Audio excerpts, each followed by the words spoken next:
For much more on Scottie Scheffler, let's bring Bob Weeks into the conversation now as promised. Bob, yet another week, and Scottie Scheffler, the favorite again. How surprising would it be if he's not in the mix this Sunday? Yeah, more surprising, obviously, than if he wasn't. He's had such a tremendous season.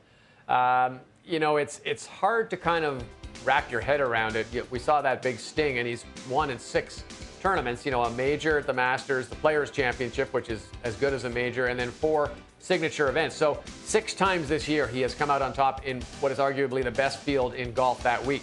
And so, there's almost a sense that he's hard to beat, that he's tough to beat, and that he's going to almost have to beat himself. Now, he doesn't have a tremendous record at the Open Championship. He's only played there 3 times, and he's done okay in the top 25 all 3 times, but nothing really stellar. He's never really challenged for the lead. So I think that's the one thing that makes me just a little bit edgy here, to think maybe he doesn't quite have the nuances down yet to handle a course like Troon.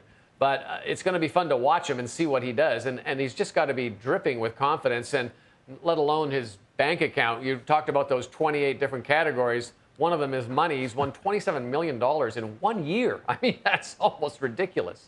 1 year, and we're still in July, Bob, too. And you mentioned all those wins, and he's done it with a lot of different variety. Does it at the Masters, does the Players' Championship, of course, is playing firm and fast. Now he's here at the Open. Obviously a totally different style of golf. How do you think his game is suited at Royal Troon? Well, I think the biggest thing is that he's got to learn to kind of nuance things. At Troon, there's so many of those fairway bunkers that just eat you alive. So it's not a bomb it out there, hope you land it in the middle of the fairway and you're going to run, 50 yards. You have to be very strategic off the tee. Scottie Scheffler is just different for him. He's not a links veteran. He's got obviously some play there. He's got good caddies. He's got good feedback. He's got some people who will, put a game plan together, but it's not his natural sort of shakeout of a play. He doesn't at least have as much experience as a guy like Tiger or a guy like Rory. So there's still some learning for him to do.